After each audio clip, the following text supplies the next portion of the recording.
Hello guys! Hello Libra! Welcome dito sa aking channel Libra. Alamin natin kung anong messages, vibration, gabay, energy para sa inyong lahat. Ito ay general weekly Christmas reading para sa lahat ng Libra. Okay Libra, I hope na makaresonate ka dito. Oh. Travel, change, movement, transformation.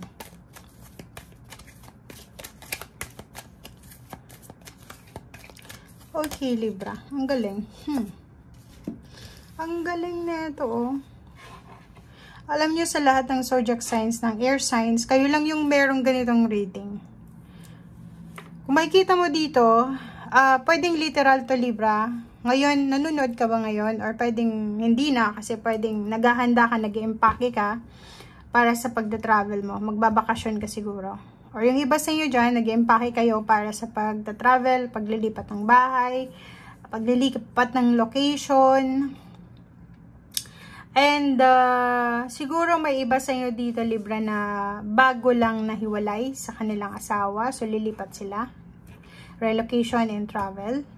Meron dito na posibleng makakatanggap ng notice from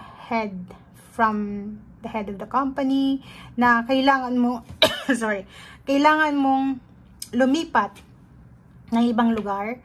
Ikaw ay pwedeng mapopromote ka ng posisyon sa trabaho, pwedeng tataas yung posisyon mo sa trabaho, tataas yung sweldo, but ang condition dito is kailangan mong lumipat sa mas malayo or mas malapit, parang ganun. So comment down below if ikaw ay resonated dito. Pero hindi ka pa siguro makaka-resonate kung ngayon ka manonood, kasi pwedeng ang news na to na matatanggap mo is from 18 to 24. Okay, Libra.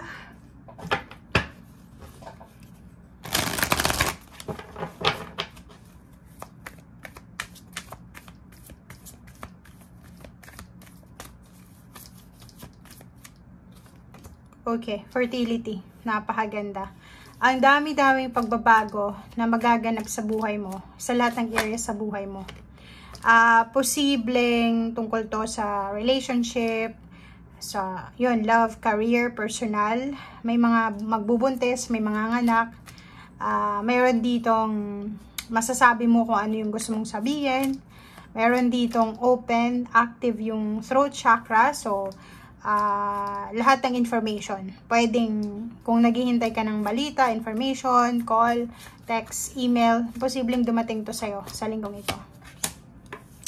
And celebration, energy, high energy, celebration, new beginnings, clarity, nandito lahat sa linggong ito. Wow!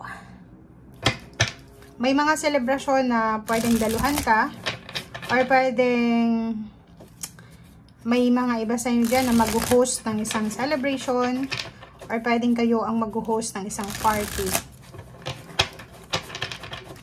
Comment down below.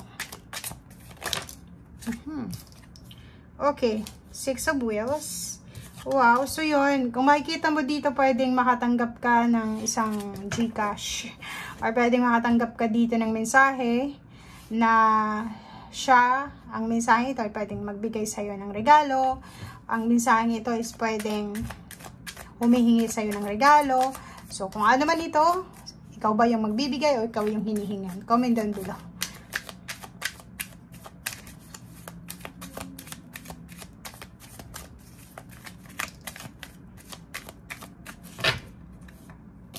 Okay, the devil. Kaso lang, meron ka ditong temptation. Why? Bakit meron? Bakit merong the devil? Tingnan natin.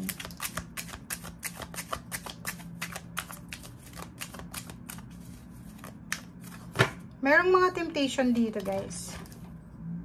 Two of Wands, Magician, High Priestess. Okay, etong Two of Wands na to is parang ano siya, hindi makapag-desisyon yung iba sa inyo. For example, may offer. Yun. May offer ng work. New work, relocation, new position. Ang iba sa inyo hindi makapag-desisyon. Pwedeng nalaman nyo na buntis kayo, tapos bigla kayong na-confuse. Etong Two of Wands na to is parang ano, hindi ka sigurado sa decision making mo. So, parang yun ang the devil. Parang yun yung temptation dito. For example, may nag-o-offer sa'yo. Tapos, yung ino-offer sa'yo, ayaw mo. Or yung parang ang temptation dito is, yung ino-offer sa'yo is, confused ka. Magician and High Priestess, sinasabi na, etong nagyayaring blessings na to, or etong parating na blessings na to, ay from the universe siya. So, kailangan mong tanggapin siya. Huwag kang magdalawang isip. O, diba? So, 9 of Cups, posibleng eto yung wini-wish ng whole family. Pwedeng ito yung wini-wish ng parents mo. Pwedeng ito yung dream job mo.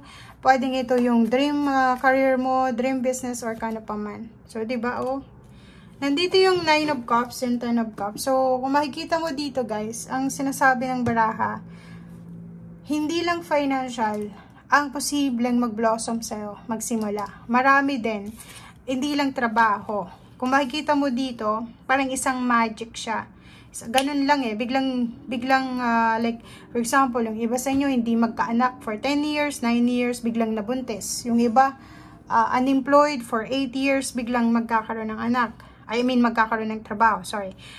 Isang magical. So, parang, eto yung magic na pwedeng, hindi mo in-expect, tinatanong mo libre yung sarili mo, deserve ko ba to?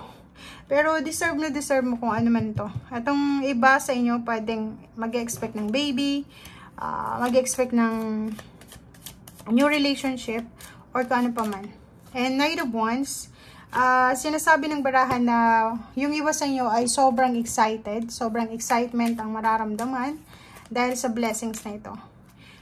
Zero the Fool and fertility, same lang yung message na maraming magsisimula. It's either new relationship, new member ng family, new position sa work, new house, new relocation, new house, new location, new address, new zip code, new neighbors.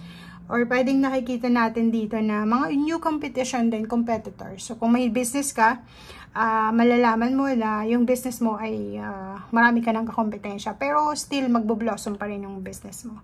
Meron ditong, pwedeng mag-asawa na biglang nagkaroon ng anak. Hindi nila ini-expect na magkaroon ng anak. Tapos biglang nagkaroon sila ng anak. Or nabuntis. Or pwedeng nag-ampo ng bata. Or pwedeng may nag-offer na ibigay yung bata, parang ganon.